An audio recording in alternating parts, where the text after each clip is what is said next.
This is to all those who've been listening to Old Time Radio that I've been podcasting for 12 years. It's time for you to purchase the Old Time Radio collection now at the lowest prices ever. 500 gigabyte external hard drive chock full of radio shows that we all love. And don't forget the bonuses. Here's my offer. I need everyone who hears my voice to go to oldtimeradiodvd.com to place your order today. With every order, I will include a comprehensive show guide with episode descriptions. Over 1,982 pages. This is truly once-in-a-lifetime deal. Place your order today at oldtimeradiodvd.com. You will be glad you did. Tarzan of the Apes, brought to you from out the pages of Edgar Rice Burroughs' astounding book. Tarzan tightens his grip. A scream dies in King's throat. Below, his mate stands fascinated, hypnotized, frozen with fear. Tarzan looks down upon the group. In awful silence, his toes gripping the rough bark of the broad limb, inch by inch he moves toward its tip. With one quick movement, he draws the sailor to him. The mighty forearm flexes, tenses, and like a stone shot from a catapult, King shoots down upon the heads of his comrades. The sight of King, one of his mates, hurtling from the tree, shocks Snipes, the leader of the pirates, into action. He reaches for a gun. He fires. The shot rings and echoes through the jungle. The bullet with a vicious spat buries itself in the tree. Before Snipes can press the trigger again, Tarzan, swift as a leaping panther, flashes upward and is lost in the black shadows of the towering colossus trees.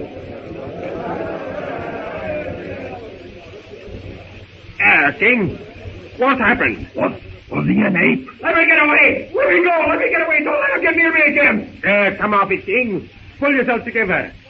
Blimey, you ain't dead yet. Well, we'll all be dead. I tell you, we'll all be dead if we hang around here. King's gone. He goes through the trees like a monkey. He's as strong as an ox. I won't stay around here for all that time. I'll stay here as long as I said you will. See? Now come on with you. What's happened? I was going to put out that light there in the professor's cabin like you told me to. But all of a sudden, out of the trees whips a rope. Hangs me around the neck. And first thing I know, I jerk into the trees. Blimey. Rope, eh? I don't know what he is. Ties a rope about me arms. And here I am, master, above the ground, tight in the guy's arms. Well, what will you do? Go on? Let me give me breath. He takes a knife out of his belt or whatever he wears. Points to the yacht and signs to me that he'll cut me throat if I goes near the place. Then he ups and carries me back here and chucks me down at you. Didn't he say nothing? No, he didn't, and what's more, he don't have to. Them eyes, I won't never forget her. Well, mate, all we've got to do is slide this here chest into the hole, fill it up, and blow. Can't be too soon for me.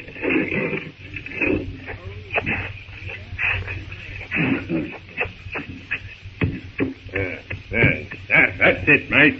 Now, cover it over with a bit of brush. Then we'll get...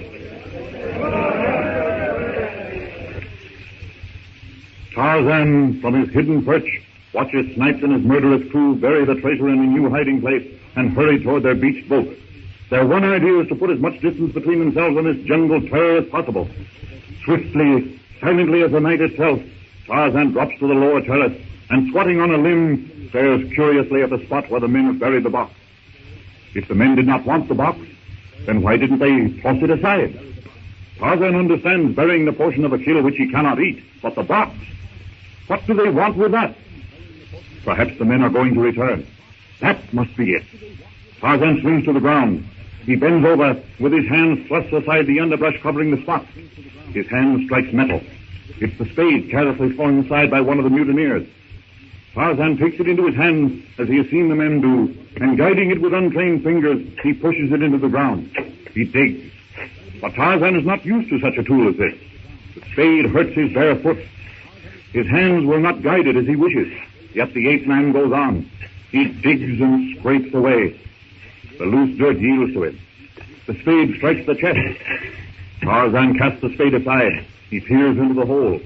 He runs his fingers over the chest, examining it. Abruptly, he reaches down, and as though the great box were an empty packing case, he pulls it from the hole. He hangs the spade over his back with a brass rope, picks up the chest, that great treasure chest, which taxed the combined strength of 4 men, lifts it to his shoulders, and plunges into the brush. He follows one of the ape trails and makes for a spot deep in the jungle. Nimble, lithe as any of the big cats, he pads silently, swiftly along the trail. He knows nothing about the contents of the treasure chest. He only knows that he does not like the cruel Tarmangani to whom it belongs, and that he wishes to annoy them so that they will leave his jungle. His pace slackens. He pauses for an instant, tense, listening. Satisfied, he flings down the chest and begins to dig with the spade. Tarzan learns quickly. The little practice has taught him a great deal about its use. The hole deepens rapidly.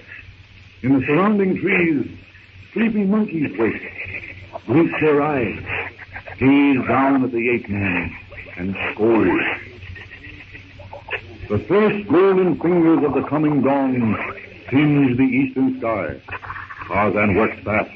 The hole is big enough. Quickly he dumps the chest in, scrapes the earth over it. Bending, he smooths the dirt, covers it with twigs, leaves. A perfect concealment. Vastly different from the brush piled on his clumsy hiding place by Snipes and his mates.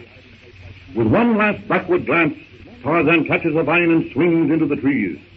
Leisurely he makes his way toward the little cove, beside which stands the hut. The sun glints over the distant mountains. The jungle wakes to a new day. Tarzan glances down into the clearing. He stops, fascinated. There before the hut stands S.H.E.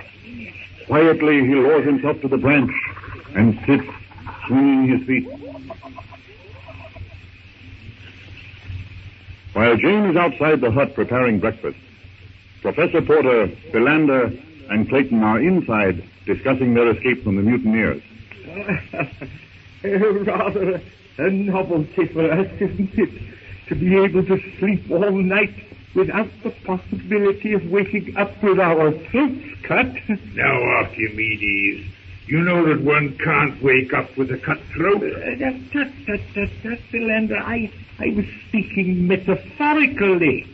One who is so lax in his mode of expression, you are much too meticulously particular. Metaphorical or not, I endorse the sentiment.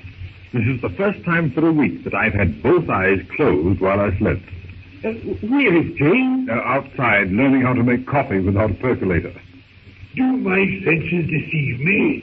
Or do I really smell bacon? Most emphatically, you smell bacon. Most amazing. Here we are on the west coast of Africa, miles from civilization, and yet we have bacon for breakfast. There's nothing amazing about it. I carried that bacon ashore myself. Breakfast? You want it served in the hut or outside? Outside, I'd say. Most assuredly.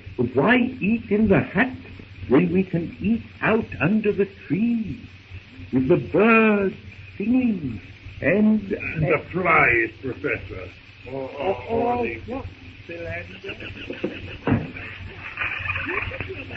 Now, you sit here, Daddy, on this packing case. And me, Jane? You sit here, so you can reach the coffee. That will be your duty. Right. I'll pour it now. Give it a chance to cool in these tin mugs. Jane? Thank you. And you, Professor? Thank you. Mr. Philander. Thank you. And now, myself. Can I do anything to help, James? Yes. You may open that can of jam there. Of course. This one? That's it. You know, I'm really enjoying this. Of course you are.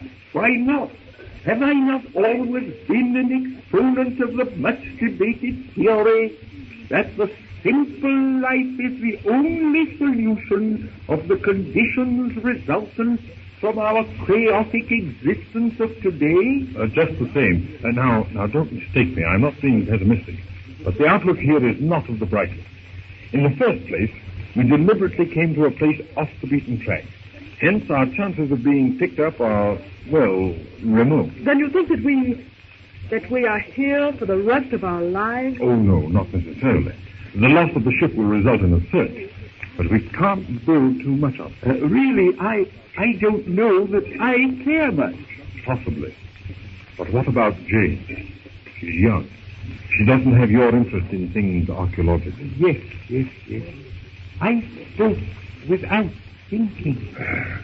A very delightful breakfast, Jane.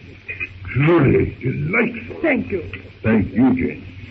Now, to get busy. First, a stronger bar at the door. A separate room for you, Jane, and some other things to make us as comfortable as possible. I feel the need of a little exercise. I shall take a walk. Join me, Philander? Of course. Now, as I was saying, last night when you dozed off to sleep, by the way, Philander, that is most undignified. What? Falling asleep? Now, don't deliberately misconstrue my language.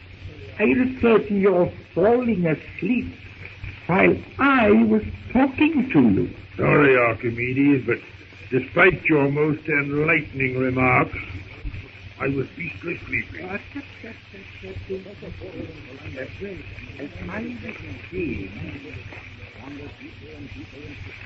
Professor Porter and Philander, intent on their discussion of things scientific, wander deeper and deeper into the jungle. Night falls. Oblivious to everything except their discussion, the two friends wander on and on. From the matted mass of underbrush, Numa's cruel yellow eyes watch. Numa roars.